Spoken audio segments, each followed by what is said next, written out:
주님, 우리의 찬양을 주의 병에 담으소서. 찬송가 251장으로 하나님께 찬송 올려드리겠습니다.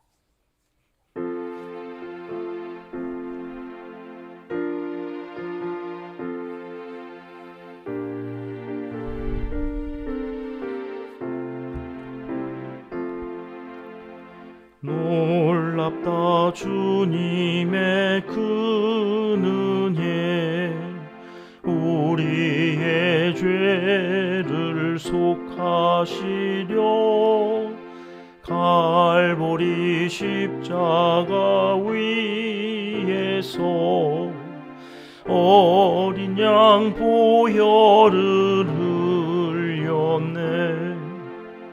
주의 은혜 우리의 죄를 다 씻었네.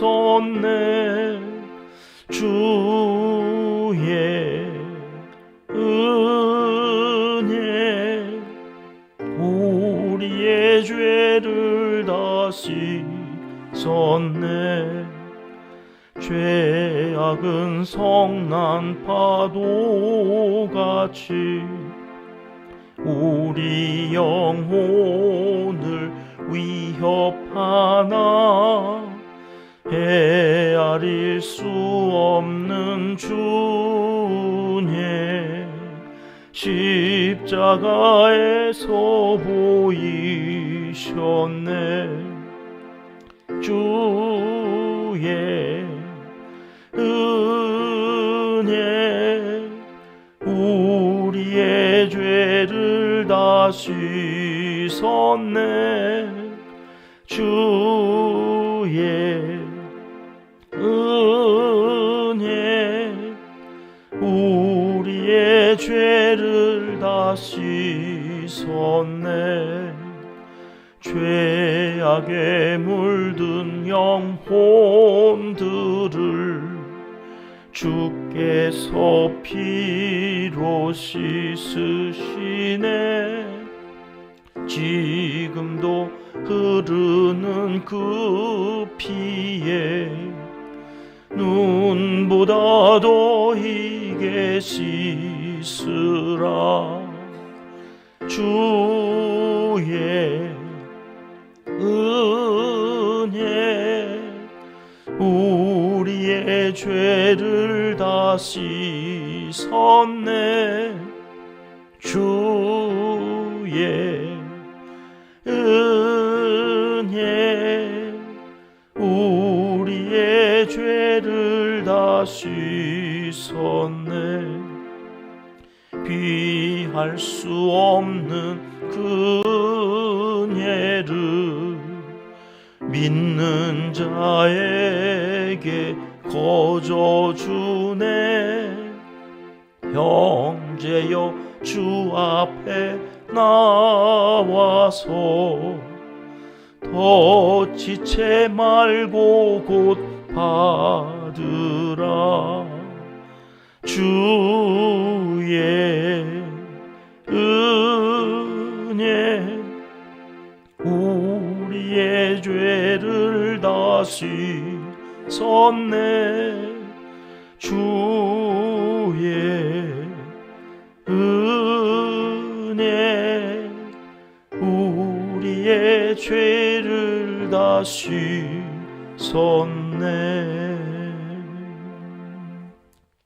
아멘. 주님, 우리의 기도를 주의 병에 담으소서. 기도문으로 함께 기도드리십니다.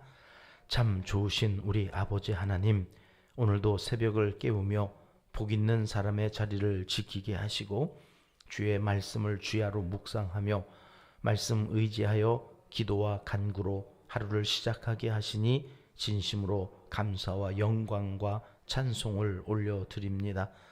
죄성으로 인해 늘 말씀대로 살지 못하는 연약함과 어리석음이 우리에게 있음을 고백하며 이 시간 특별하신 은혜와 은총을 내려주시길 간절히 소원하옵나이다. 어린 양 보혈의 피로 깨끗하게 씻으사 오늘 좀 더 거룩하고 오늘 좀 더 진실하게 살아가는 하루가 되도록 죄로부터는 멀리 하나님 나라와 그 의를 위하여서는 더 빨리 더 가깝게 인도하여 주시옵소서. 기도하는 우리로 인하여 이 나라와 이 민족이 죄를 회개하고 주님께로 돌아오는 역사가 있기를 소원합니다. 무엇보다 우리의 가문에 우리의 자녀 손들에게 죄가 대물림되지 않도록 그 모든 상처와 그 모든 죄의 습성을 우리 부모 세대에서 다 끊어내고 마침표를 찍어 선하고 아름다운 신앙의 전통만을 유산으로 물려줄 수 있도록 긍휼을 베풀어 주시옵소서. 우리의 자녀 손들은 우리보다 더 큰 복의 통로로 사용하여 주시고 각계 각층에서 선한 영향력을 펼쳐갈 수 있도록 복의 복을 더하여 주시옵소서. 1년 365일 새벽을 깨우며 기도하는 이곳을 주목하여 주시옵소서. 여기서 기도할 때 성령님 임하여 주시고 기도하는 성도들의 간구를 들으시사 구원의 역사를 끊임없이 이어가 주시고 빈자리가 주의 성도들로 가득 채워져 천군 천사들과 함께 세상을 향하여 호령하며 나아가 정의가 하수같이 공법이 물같이 흐르는 하나님이 보시기에 심히 좋으신 세상을 만들어갈 수 있도록 은총을 베풀어 주시옵소서. 이제 다음 주부터 시작되는 샬롬 새벽 기도회에 준비하신 은혜를 우리 온 성도들이 다 받아 누리게 하실 줄 믿고 먼저 감사를 드립니다. 성도들의 심령마다 메마른 땅에 단비를 부어주시듯 하늘의 신령한 것들로 부어주시옵소서. 기도하는 제목들마다 이번 샬롬 새벽 기도회를 통해 역사하여 주시사 환우들의 병이 낫게 하시고 물질의 문제, 인간관계의 문제, 막히고 꼬이고 복잡하게 얽히고 설킨 문제들이 다 해결되는 기적의 현장이 되게 하여 주시옵소서. 자녀들의 심신이 강건을 얻게 하시고 하나님께 가까이함이 왜 복이 되는 줄을 확실하게 눈으로 보아 알 수 있도록 기름을 부어 주시옵소서. 늘 응원하는 선교사님들과 어려운 이웃들을 위해서 오늘도 기도하며 우리보다 앞서 가시는 성령께서 저들을 위로하시고 새 힘을 불어 넣어 주시길 강청하옵나이다. 오늘도 지치지 않게 의로운 오른손으로 붙잡아 주시고 생명의 양식을 풍족히 내려 주시옵소서. 이 민족 가운데 하나님을 두려워하고 국민을 진정으로 사랑하는 리더를 세워주시길 바라고 원하고 기도합니다. 한국교회에서 우리 은평교회에서 자라는 다음 세대 자녀손들 가운데 영적 거장이 배출되어 나라를 구하고 한국교회를 바로 세울 수 있는 기회를 허락하여 주시옵소서. 하나님을 사랑하는 자, 곧 그의 뜻대로 부르심을 입은 자들에게는 모든 것이 합력하여 선을 이루어 주실 줄 믿습니다. 하나님이여 우리에게 은혜를 베풀어 주시옵소서. 예수님의 이름으로 기도합니다. 아멘. 이 새벽 주시는 하나님의 말씀은 창세기 4장 말씀입니다. 1절과 25절, 26절 말씀 함께 읽겠습니다. 아담이 그의 아내 하와와 동침하매 하와가 임신하여 가인을 낳고 이르되 내가 여호와로 말미암아 등남하였다 하니라. 아담이 자기 아내와 동침하매 그가 아들을 낳아 그의 이름을 셋이라 하였으니 이는 하나님이 내게 가인이 죽인 아벨 대신에 다른 씨를 주셨다 함이며 셋도 아들을 낳고 그의 이름을 에노스라 하였으며 그때 사람들이 비로소 여호와의 이름을 불렀더라. 아멘. 성경에서 죄라는 말은 관역에서 화살이 빗나갔다, 이렇게 벗어났다, 그런 뜻입니다. 하나님의 말씀이 관역이고 우리의 삶, 우리의 행동, 우리가 말하는 모든 이것이 화살이 되어서 그 행하는 그 모든 것이 하나님의 말씀과 이렇게 딱 일치되어야 되는데, 관역에 가서 딱 맞아야 되는데 이게 자꾸 이제 벗어나는 거죠. 빗나가는 거예요. 그래서 질서가 자꾸 무너져 내리는 것, 이것을 성경은 죄라고 한다. 왜 인간은 자꾸 하나님의 말씀에서 벗어나는 이 빗나가는 행동들을 할까? 거기에는 반드시 마귀의 꾀임이 있다. 성경은 이렇게 말씀하시는 거죠. 그냥 있었으면 에덴 동산에서 영원히 평안 가운데 살아갔을 터인데 이 죄를 짓고 이제는 더 이상 하나님과 함께 할 수가 없었습니다. 반드시 죽는다 하는 말씀은 다른 게 아니라 하나님과 단절된다는 것이었습니다. 하나님과 떨어져요. 하나님께 더 가까이 갈 수가 없게 되어 그 사이에 죄라고 하는 것이 가로막아 서 있기 때문입니다. 하나님은 어제 어떤 하나님이라고 성경이 말씀하셨습니까? 공의의 하나님. 이 공의의 하나님이라는 것은 잘하면 상을 주시고 잘못하면 거기에 대한 벌, 징계를 하신다. 그런 말씀이세요. 그 공의의 하나님만으로는 하나님은 아닙니다. 그 공의가 있는 곳에는 반드시 우리가 믿는 하나님은 사랑의 하나님도 동시 출현하십니다. 사랑의 하나님만 강조하는 것도 우리가 믿는 하나님이 아닙니다. 사랑의 하나님이 등장하는 그곳에는 반드시 공의의 하나님이 동시 출현하십니다. 이거는 양면의 동전과 같은 것이고 그 한쪽이 있다면 다른 한쪽도 반드시 있다는 것을 우리가 기억하고 하나님을 믿고 하나님을 따라야 합니다. 하나님으로부터 저렇게 단절되어졌다고 하는 것은 마치 요 앞에 장식되어져 있는 꽃과 같은 겁니다. 꽃이 뿌리에 깊이 박혀 있어야 생명이 유지되어지는 거지요. 근데 처음에 이렇게 뿌리에서 잘려져 나와서 장식되어졌을 때는 이게 살아있는 건지 죽어있는 건지 잘 모르고 유지되어집니다. 그러니까 반드시 죽는다고 했는데 아담과 하와가 안 죽고 있다고 하는 것이 안 죽은 게 아니라 이미 하나님과 단절되어져 있는 그것은 죽어 있는 거예요. 근데 이렇게 딱 보기에는 싱싱하니까 살아있는 것 같죠. 그런데 시간이 지날수록 점점 시들어져 가요. 시들어져 있는 꽃을 누가 강단에 장식합니까? 아무 가치 없으니까 버려지는 거예요. 인생이 그렇다는 거. 여러분, 죄는 정말 무섭습니다.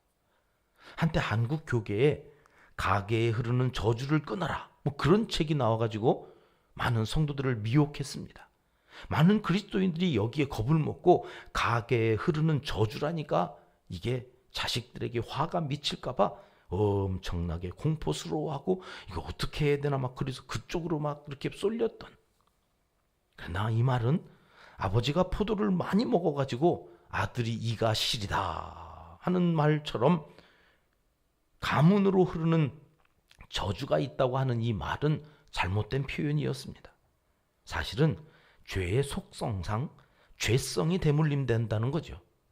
저주가 흐르는 게 아니라 여러분, 우리의 죄성이 피를 통해서 DNA를 통하여서 이게 가르쳐주지도 않았는데 계속해서 대대로 흘러내려간다. 그런 말이 더 성경적인 표현입니다. 가족치료학자 중에 보웬이라고 하는 사람은 어느 한 사람이 이상행동을 하면 적어도 그 가문의 3대를 거슬러 올라가서 그 병인이 어디에서 시작되어졌는지를 추적해야 된다. 그런 다세대 가족치료 이론을 주장합니다. 그러니까 할아버지 할머니 때의 이 원인이 아버지 어머니 때를 거쳐서 그 손자 손녀 때에 빵 하고 이 병증으로 터져버리는 것이 이 병인이 우리 가족 대대로 내려져 오는 죄의 결과물이다. 이렇게 얘기하는 거예요. 시민성 질환은 세대를 거듭하여 내려오면서 점점 더 그 병증이 심해지다가 3대, 4대 이렇게 내려오면서 그것이 자녀 세대에서 심각한 병으로 나타난다. 그런 말이었습니다. 이런 현상이 나타나지 않도록 그래서 부모 세대에서 어떤 상처가 위에 부모 세대로부터 또 내려왔는지를 찾고 치유해서 그것이 대물림되지 않도록 해야 한다 하는 이론입니다. 아담과 하와에게 아들이 둘 태어납니다. 가인과 아벨이죠. 이들에게 어떤 일이 일어나는지 우리가 알죠? 가인과 아벨은 아버지 어머니가 죄를 짓고 에덴에서 쫓겨난 사실을 본 적도 없고 그걸 아담과 하와가 학습시킨 적도 없을 것입니다. 그런데 이 형제간에 살인사건이 일어나는 거예요. 왜 이런 일이 일어났다고 합니까? 시기심, 질투심 때문입니다. 앞장에서는 아담이 죄를 짓고 하나님을 피해 숨었다고 합니다. 그러니까 죄로 인해서 나타나는 심리 기제가 뭐냐면 수치심과 두려움입니다. 그러니까 하나님을 대면할 수가 없어서 피해 숨은 거예요. 하나님이 찾습니다. 아담아, 네가 어디 있느냐? 내가 숨었습니다. 너 왜 숨었냐? 하나님이 내게 주신 저 여자가 죄의 또 다른 면은 책임을 전가한다는 것이었습니다. 두려우니까 그렇습니다. 수치스러우니까 이걸 자꾸 다른 곳에서 그 원인을 찾고 거기에 전가하려고 하는 게 이게 죄의 아주 깊은 뿌리 깊은 속성이구나. 여러분 이때 바로 회개하고 납작 엎드렸다면 어떻게 됐을까요? 사랑의 하나님이 공의의 하나님과 잘 서로 협의를 해가지고 회개하는 이들을 용서해 주시지 않으셨을까? 그러면 에덴 동산에서는 내쫓지 않았을 거 아닌가? 이런 의문이 나중에 이제 천국에 가가지고 하나님께 또 여쭤볼 겁니다. 그때 회개했더라면 하나님 용서하셨을까요? 예, 하나님은 용서하시지 않으셨을까? 근데 문제는 여러분 우리가 죄를 지으면 죄에 사로잡히면 회개도 할 수가 없다는 거예요. 이게 우리의 힘으로는 회개도 안 되는 거예요. 너무 두려우니까. 어렸을 적에 아버지가 너무 무서우니까 다 들통날 거짓말인 줄 알면서도 거짓말을 막 하잖아요. 안 먹었어요. 아니 입에 지금 다 묻어 있는데 안 먹었어요. 막 이러면서 자꾸 거짓을 하는 것은 먹었다고 인정하는 그 순간 아버지가 나를 어떻게 할까봐 두려워서 아이들이 공포심에 거짓말을 막 하는 거죠. 책임을 전가하는 것도 마찬가지. 이게 죄성이에요. 여튼 죄가 무서운 이유는 그런 여러 가지 우리 안에 일어나는 이제 감정들로 인하여서 자꾸 이것을 전가시킨다는 거예요. 그렇게 되어지면 이것이요 신기하게도 배를 이어서 충성을 하기 시작합니다. 이 선은 그렇게까지 전염성이 크지 않다고 말씀드렸죠. 그런데 죄는 얼마나 부지런하고 강력하고 이 죄는 너무 무서운 것이 내가 가르쳐주지도 않았는데 아이들이 그것을 따라한다는 거예요. 죄가 무서운 이유, 그렇게 시작된 말씀 하나 어긴 죄가 또 다른 죄를 낳고 또 낳고 이 어디까지 와요? 자식이 살인자가 되는 데까지 자라가요. 여러분 그런 생각 해보셨어요? 아담과 하와가 아벨이 안 들어와요. 가인이 형이 그러니까 동생을 어떻게 했다는 걸 알게 됐을 때에 그 자식을 잃은 그 아픔을 하나님도 그러셨겠구나.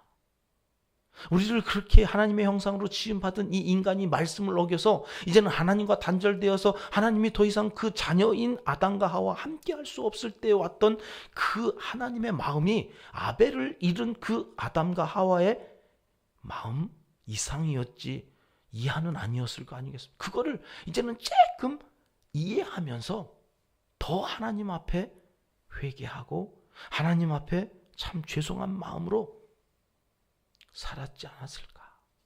그러니까 우리가 하나님의 마음을 알려면 부모가 되어봐야 알아요. 오늘 이 시대가 아이를 안 낳는다는 거잖아요.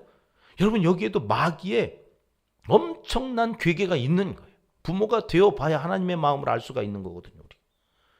부모의 마음을 알지 못한다는 것은 하나님을 알지 못한다는 것과 같은 건데 이걸 마귀가 싫어하는 거죠. 우리가 하나님의 마음을 알으면 마귀를 대적할 게 분명하니까 마귀는 그러지 못하도록 자꾸 우리의 자녀 손들에게 집어넣는 마음이 뭐예요?